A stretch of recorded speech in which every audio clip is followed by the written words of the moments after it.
Vida a través de Cristo solamente, por Jonathan Edwards.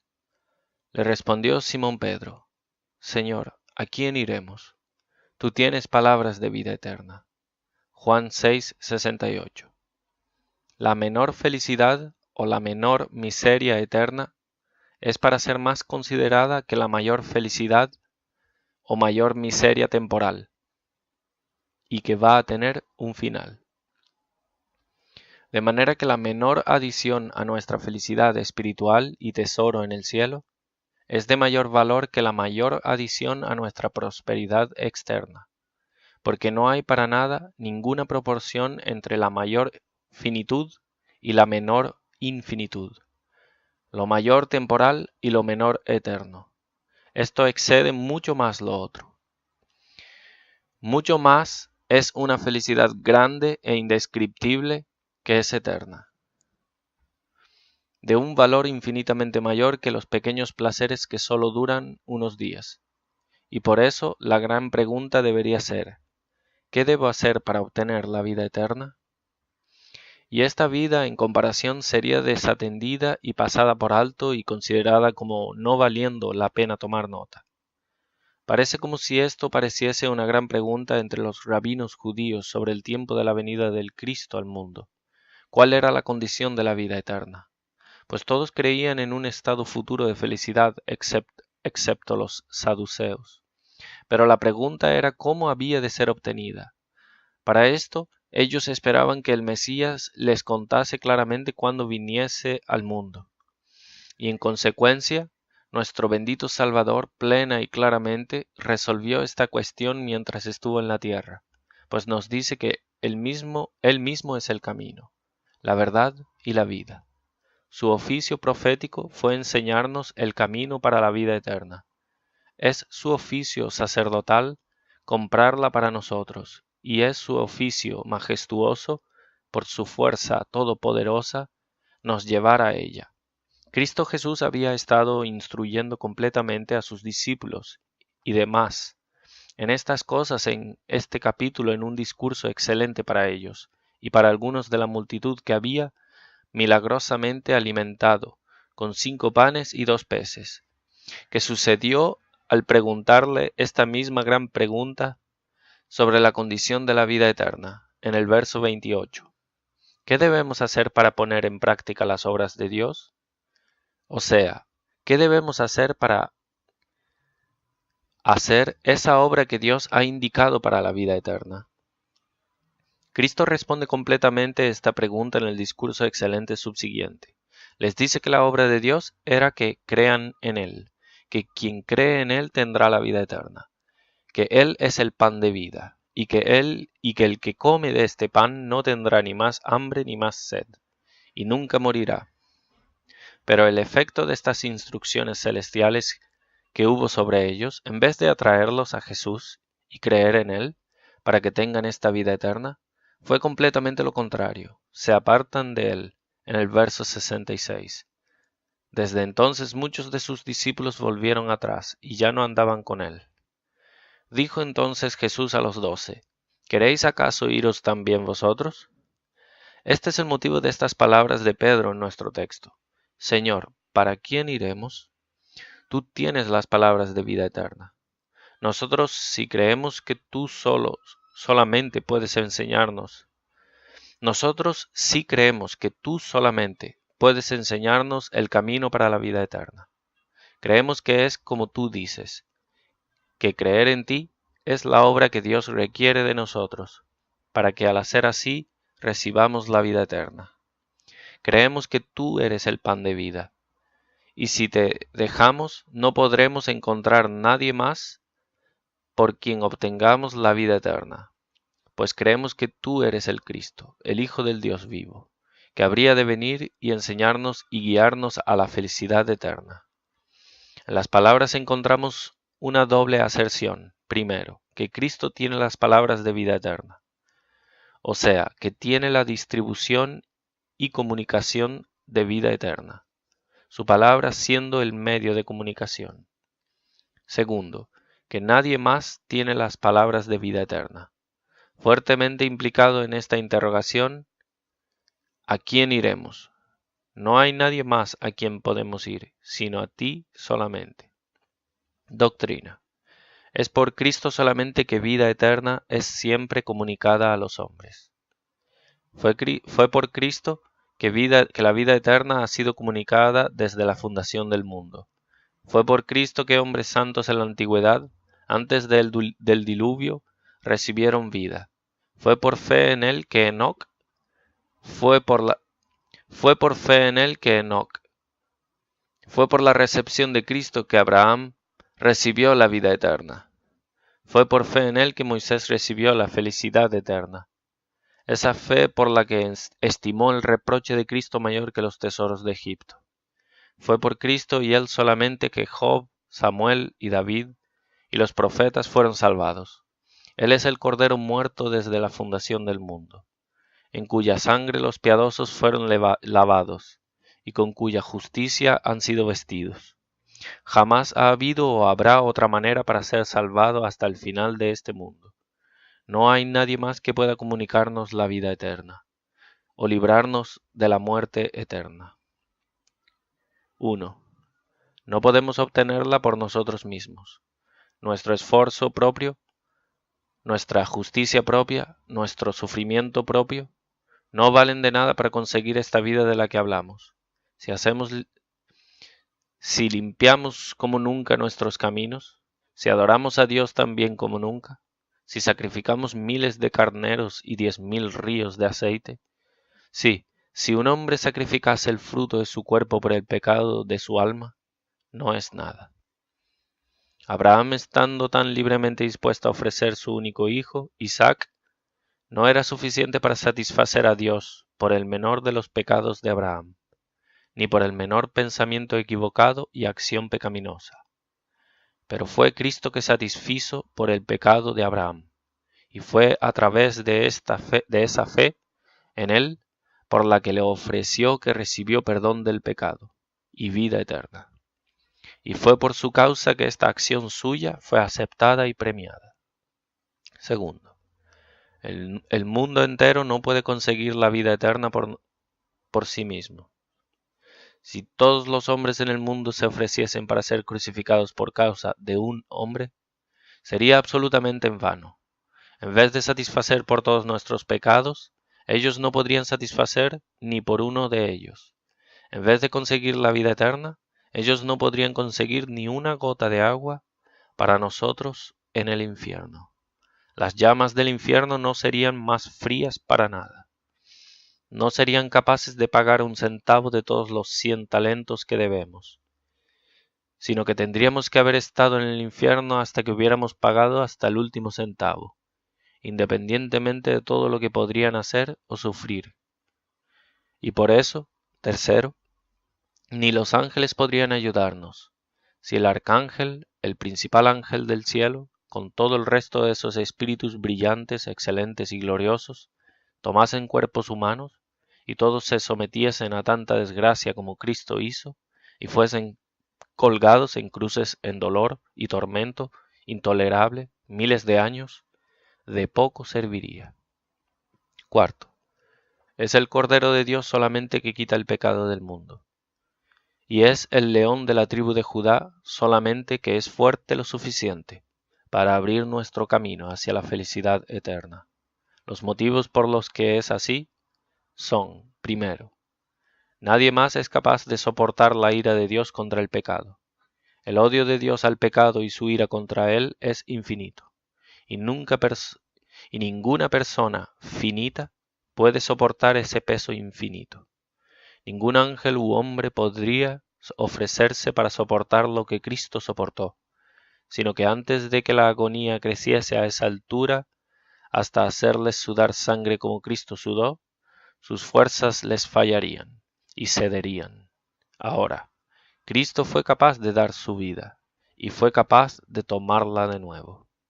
Segundo, el sufrimiento y justicia de nadie sino Cristo pudo haber sido suficiente y satisfactorio. El menor pecado merece castigo eterno, y el sufrimiento de nadie sino de una persona infinita puede ser equivalente para los sufrimientos eternos. Cristo es una persona infinita, y Él es alguien que el Padre ama con un amor infinito. Y por eso, sea lo que haga, es aceptado sobre su propia cuenta, sobre la cuenta de ese amor que el Padre tiene hacia Él. Tercero, nadie más es de poder y sabiduría y gracia suficiente para encajarnos, traernos y hacernos eternamente felices en el cielo, sino solamente Cristo. Nuestras viejas naturalezas deben ser destruidas, o si no el cielo, aunque fuese comprado para nosotros, no puede sernos concedido.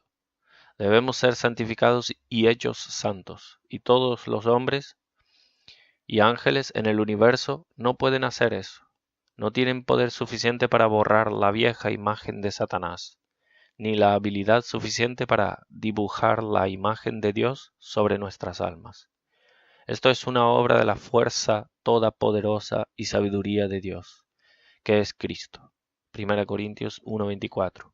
Cristo, poder de Dios y sabiduría de Dios. Efesios 1:19.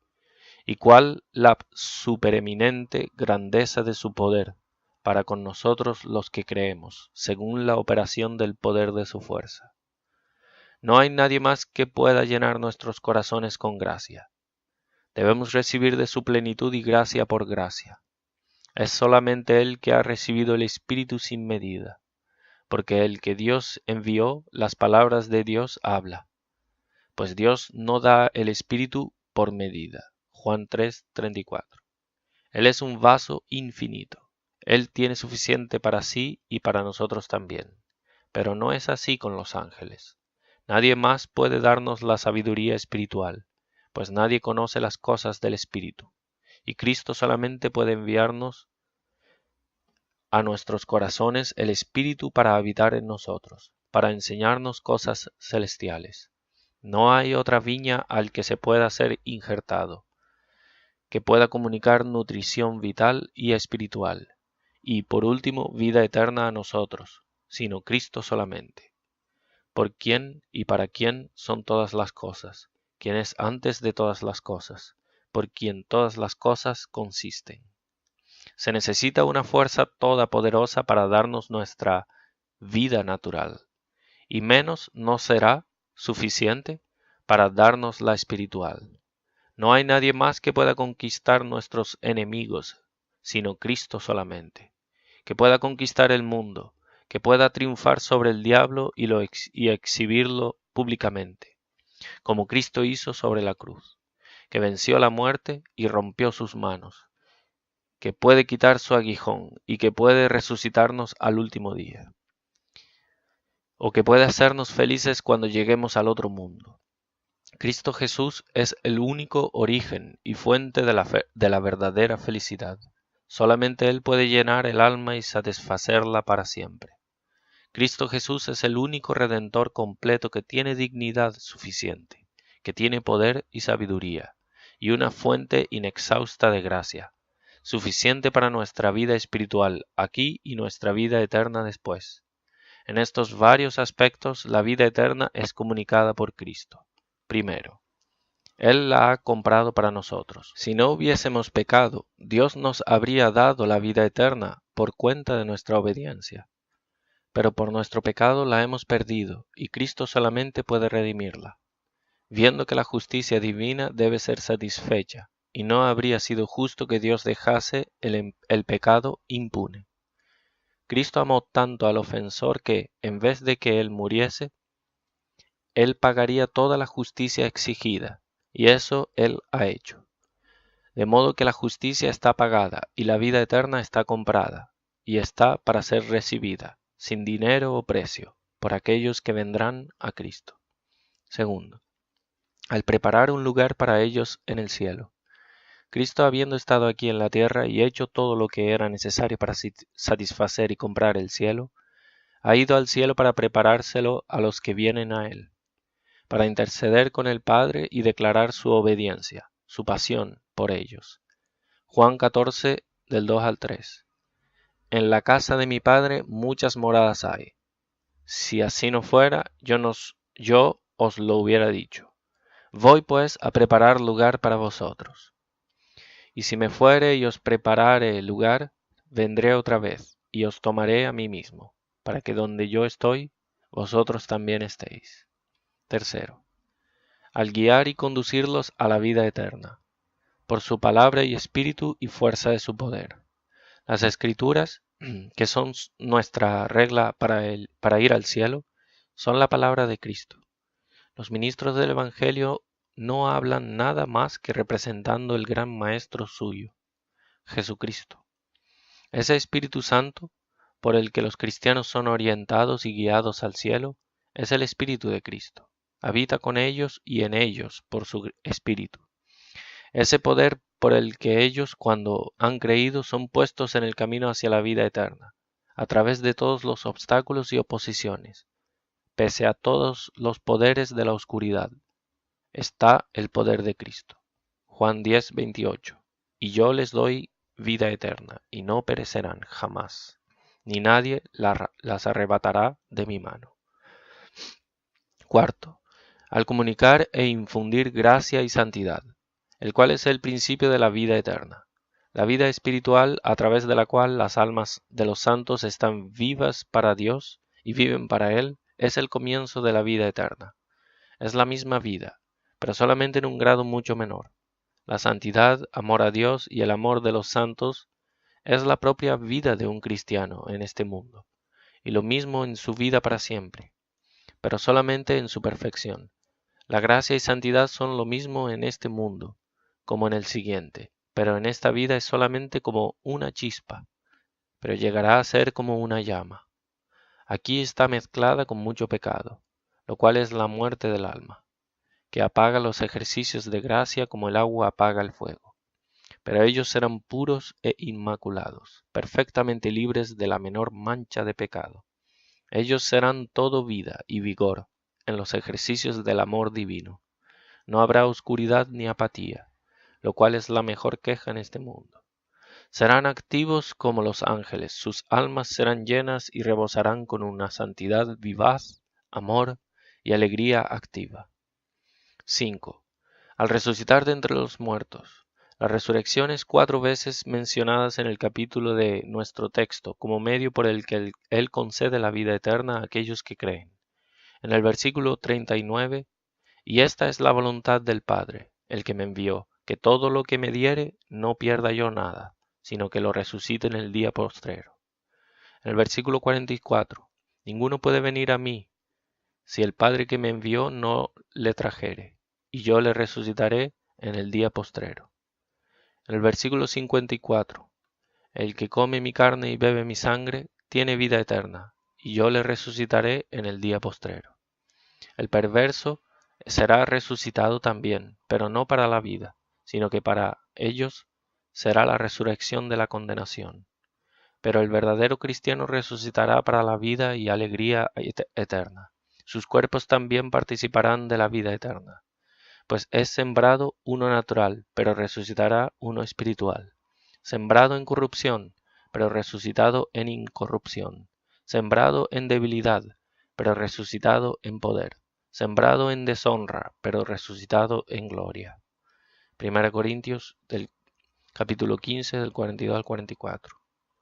Sexto, Cristo es la vida eterna del creyente. Él es la vida del alma de este mundo, y será su vida por toda la eternidad. Cristo es toda la vida que un creyente desea o espera. Cuando Cristo está presente, el alma está viva, pero cuando se ausenta, está muerta. Y cuando el alma está presente con Cristo, entonces el alma disfruta de la vida eterna. Colosenses 3:4. Cuando Cristo, vuestra vida, se manifieste, entonces vosotros también seréis manifestados con Él en gloria. 1 Juan 5:20. Pero sabemos que el Hijo de Dios ha venido, y nos ha dado entendimiento para conocer al que es verdadero, y estamos en el verdadero, en su Hijo Jesucristo. Este es el verdadero Dios y la vida eterna. Aplicación. De esta doctrina aprovecharemos la oportunidad, primero, para invitar a los que están perdidos y arruinados a venir a Él, que tiene las palabras de vida eterna. Es suficiente hacer a alguien llenarse de pena, llorar amargamente con lágrimas de dolor y compasión, al ver lo miserable que los hombres son, que han perdido su Dios por sus pecados y abandonado insensatamente.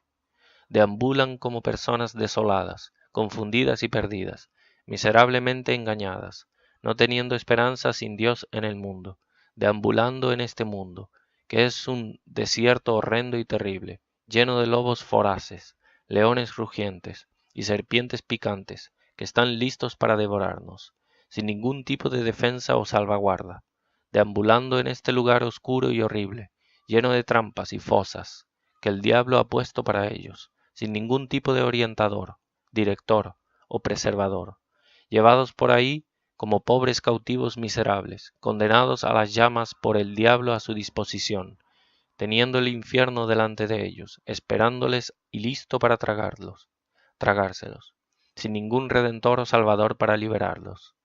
Verlos así, de precipitados por Satanás en tal miserable situación, desnudos y miserables, con los ojos vendados y atados con grilletes y cadenas, pobres, hambrientos, languidecidos, enfermos y muriendo, bajo el cuidado de nadie sino el diablo, y al mismo tiempo verlos tan obsesionados y engañados por el diablo, que son ignorantes de todo esto, de que van a ser miserables, pero están tan borrachos e intoxicados por la pócima del diablo que les ha dado, que no se dan cuenta. Pobres criaturas, llevadas por el diablo al matadero, son atraídas por sus exhibiciones, vanidades y mentiras, y no saben nada del asunto hasta que el golpe fatal es dado. Esta condición de ellos es suficiente para hacer que los corazones de los piadosos, quienes tienen sus ojos abiertos, hasta se derritan con pena a la vista de esto.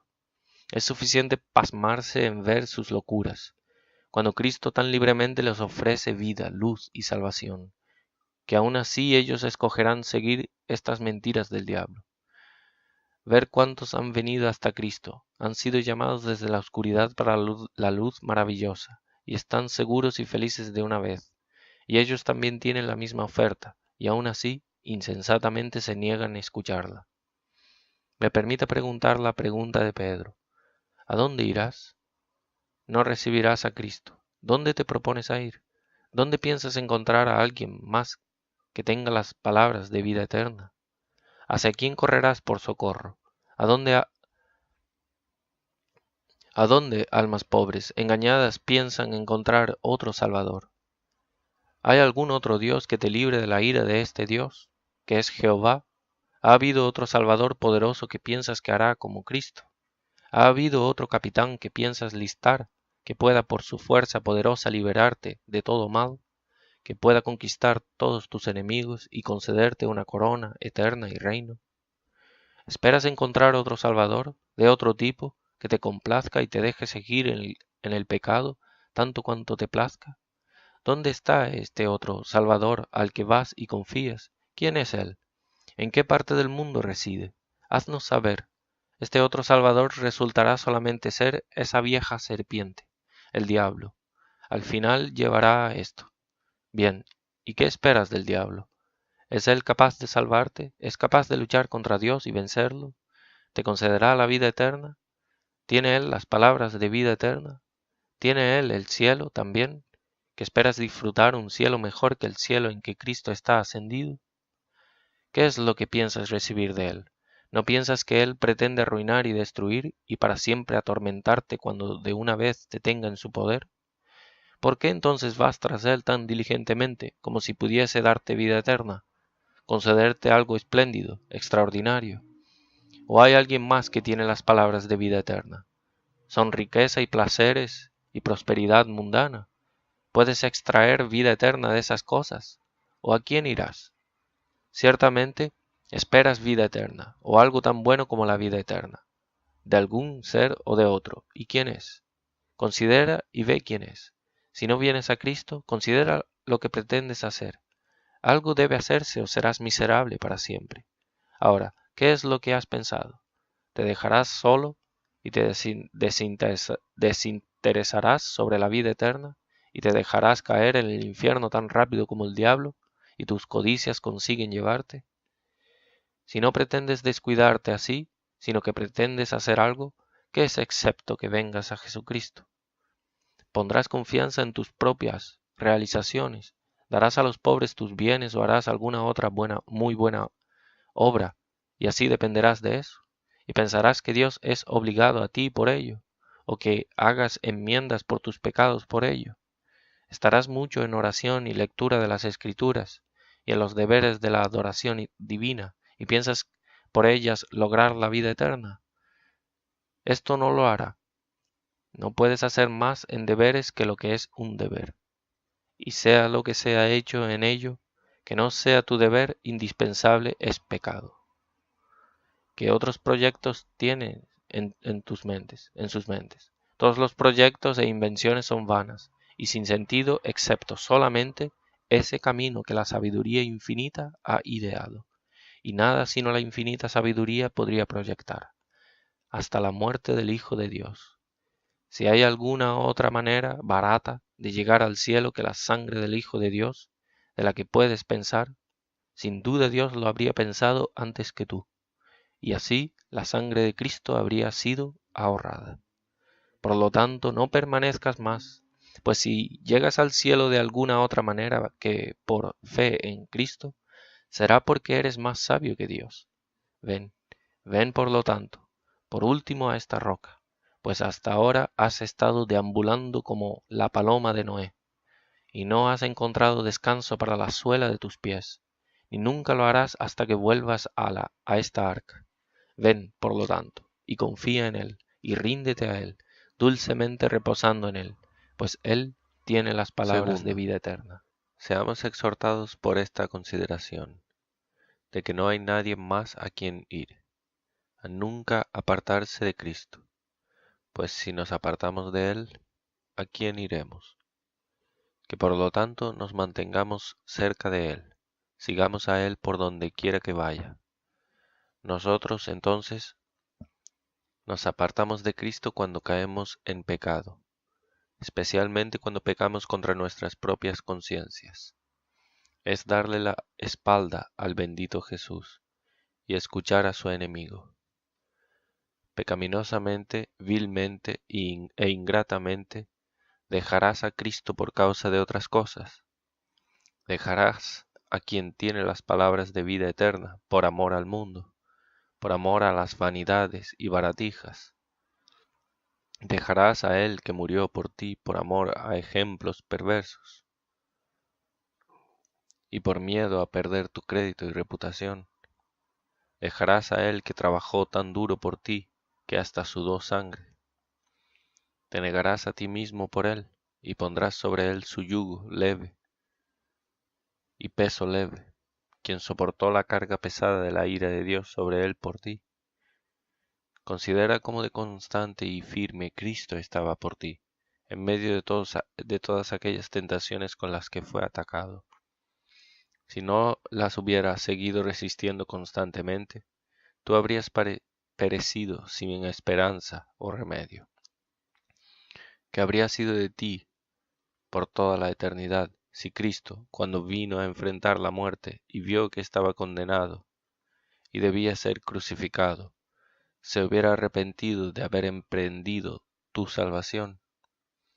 Él fácilmente podría haber evitado su crucifixión, pero Él te amó constantemente, firmemente, hasta el final, y pacientemente soportó sus agonías, el escarnio de los hombres, la corona de espinos, los azotes. Pacientemente soportó su pesada cruz, y pacientemente fue clavado en ella, y murió sobre ella. Pero si tú no continúas manteniéndote fiel a tu Redentor por su causa, hazlo por la tuya, pues Él no tiene el beneficio de ello, sino tú. Pues si dejas a Cristo, ¿a dónde irás? Al apartarte de Él, tú insensatamente te deshacerás de una roca cierta y segura en medio del mar tempestuoso y ruidoso. Por lo tanto, sé persuadido a continuar fiel a Él y no te apartes de Él. Nunca cometas ningún pecado conocido, sean las tentaciones con las que seas atacado, pues no hay otro camino, no hay ningún lugar más que puedas ir. Debes venir aquí o perecerás. Es mejor, por lo tanto, que dejes de intentar obtener la salvación de cualquier otra manera. Deja de construir tu propia justicia y ríndete a Cristo Jesús. Ríndete a Cristo Jesús. Él es el único Salvador, y Él es uno muy glorioso. Él es todo suficiente, capaz de salvar hasta lo sumo, capaz de hacer todo lo que necesitas que sea hecho por ti. Él está dispuesto a recibirte. Él te llama, se acerca a ti, abre sus brazos para recibirte. Cuarto, que los que creen que valoran altamente a Jesucristo, ese Salvador que es tu Salvador y cuyo nombre has recibido, quien has escogido, es el único Salvador. No hay otro nombre dado bajo el cielo por el que pueda ser salvado. No podríais ir a ningún lugar más, sino solamente a donde fuiste. Este acto de escoger a Jesucristo y rendirte a Él fue el acto más sabio que jamás ya hiciste en tu vida. Si no lo has escogido, tú habrías, en la semejante condición miserable que muchos otros de tus prójimos están, sujetos a la ira y maldición de Dios, expuestos al fuego del infierno, bien inciertos de si serás salvado o no. Es solamente debido a Él que tus pecados están ahora todos perdonados y llevados a un estado de favor con Dios, y reconciliado con Él, y con derecho al cielo y bienaventuranza eterna en el reino y gloria de Dios. Por lo tanto, valora este favor, contempla tu seguridad en Él, ve la fuerza de esta torre alta, ve los peligros horrendos que están afuera, de los que en esta torre tú estás seguro. Ve las miserias a las que otros que están sujetos sin Jesucristo, y regocíjate en el Señor Jesús de que estás tan seguro en Él, y en una manera ciertamente a ser hecho poseedor de la gloria por Él, de que tú eres ya el heredero, y tienes derecho irrevocable a ello. Se bendigan en Cristo Jesús, y deja que tu alma descanse dulcemente, cuanto más en los brazos de su amor redentor.